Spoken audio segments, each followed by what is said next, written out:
I took delivery this morning of my new to me 40-foot high cube container, and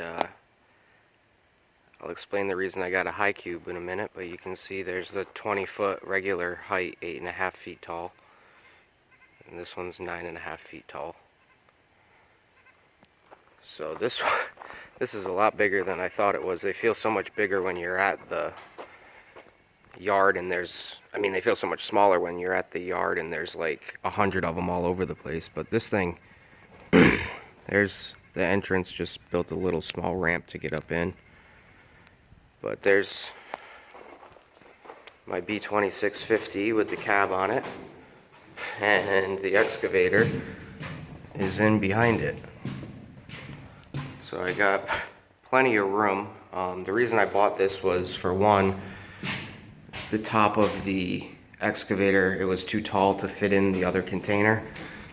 And you can see on this one, there's a good 1.5 feet. When it's sitting flat, you need a little bit because it makes an angle when it comes up in. But there's plenty of room. Now this container, it was sold as a wind and water tight container. There's no patches. I've looked over the whole thing. The ceiling is in awesome shape. I mean, there's a few dents, but there's no patches. The other one's got patches all over it. But I don't know if you can see how well the camera's picking up, but there's quite a bow in on this side because probably another container was thrown into it at one point in time, so you can see the crease down the side. But what that did is it bowed the top of the roof. It's got a bow like this, like not as sharp, but so all the water should run all the way to the corners on both sides, hopefully. And considering that there's no patches or anything, I mean, didn't have any water in it, still doesn't have any water in it. We just had rain this week, so I just can't get over how much room I still have in here. There's probably enough, well, that's an 8-foot ladder. Or actually, yeah, that's an 8-foot ladder. So there's got to be at least another 12, 14 feet, even between the front of the bucket, which can come off. That's what I'm planning to do. I want to build some shelves on the back of it that come out like 4 feet, that are all, build it all out of 4x4, so they're sturdy. And I'll be able to put my bucket, my forks, my box blade, and the brush hog, and the snowplow, hopefully, maybe, on shelves and get them inside. Another reason that I got a 40-footer instead of a 20-foot high cube, other than the fact that they're essentially the same price. You can't get a 20-foot high cube except for like the one-time trip ones, which are brand new, and they were like $4,200, and I paid just under $3,000 with this one delivered, with tax and delivery and everything. And other than the big dent in the side, I mean, it's in pretty decent shape. But this tractor is getting traded in. The B2650 with a cab. It's a 2016 model. It's got the radio and air conditioning and all the fancy doodads, and I don't like, it feels like the cab is too big for the tractor. I ran like a little 23 horse older B series for a while, and I got pretty comfortable with it. And this thing with the cab, it just feels so tippy. Like, there's been a ton of times where I've had this thing on just the front tires, like trying to move rocks around, trying to get brush. If you're on uneven surfaces, it feels like it's about to tip over. Like, I think there's a setting in it or something where it cuts the fuel off. Because there's been a couple times where I've been on grades and it's like cut the fuel back, like feels like it's going to tip over. So I traded this in for a larger Kubota with no cab, but I got a roof on it, and with the ROPS all the way up, obviously, because the roof has to be on it, it's like just about the same height as the excavator, which I don't know how well you can tell, but the excavator is a good bit higher, good bit taller than the top of this tractor.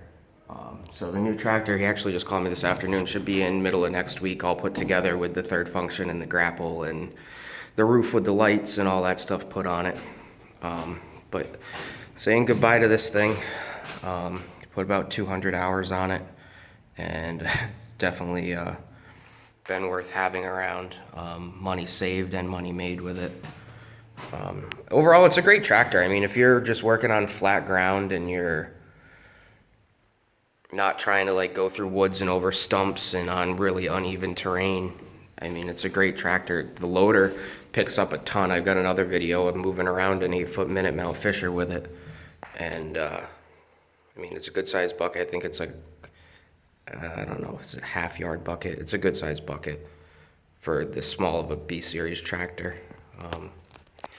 But yeah, I just wanted to make a little video.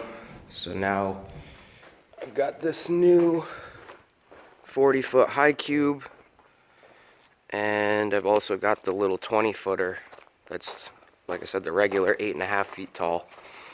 So this one's probably just going to end up being a zero-turn shed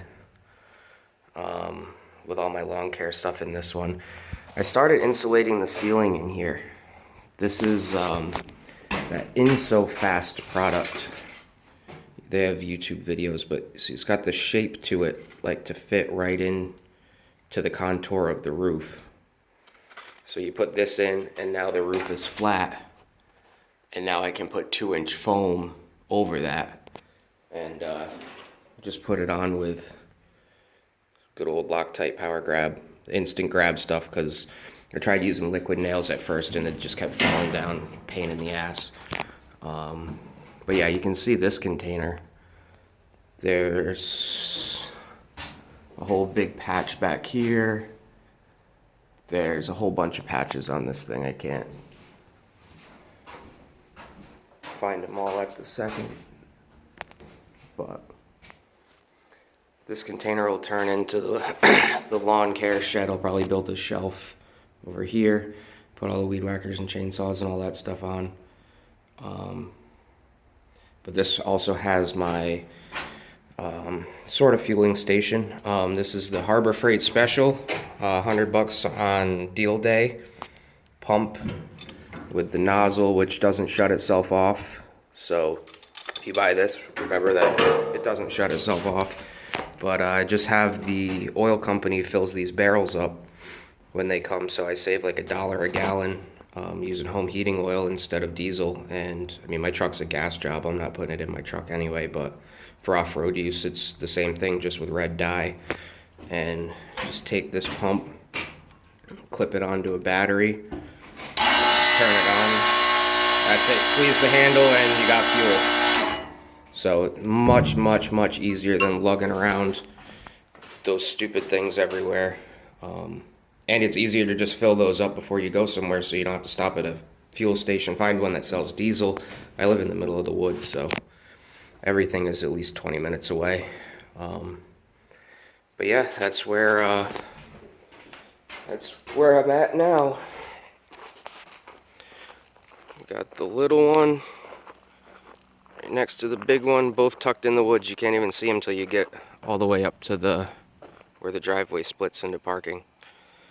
But that's an update for now. Adios.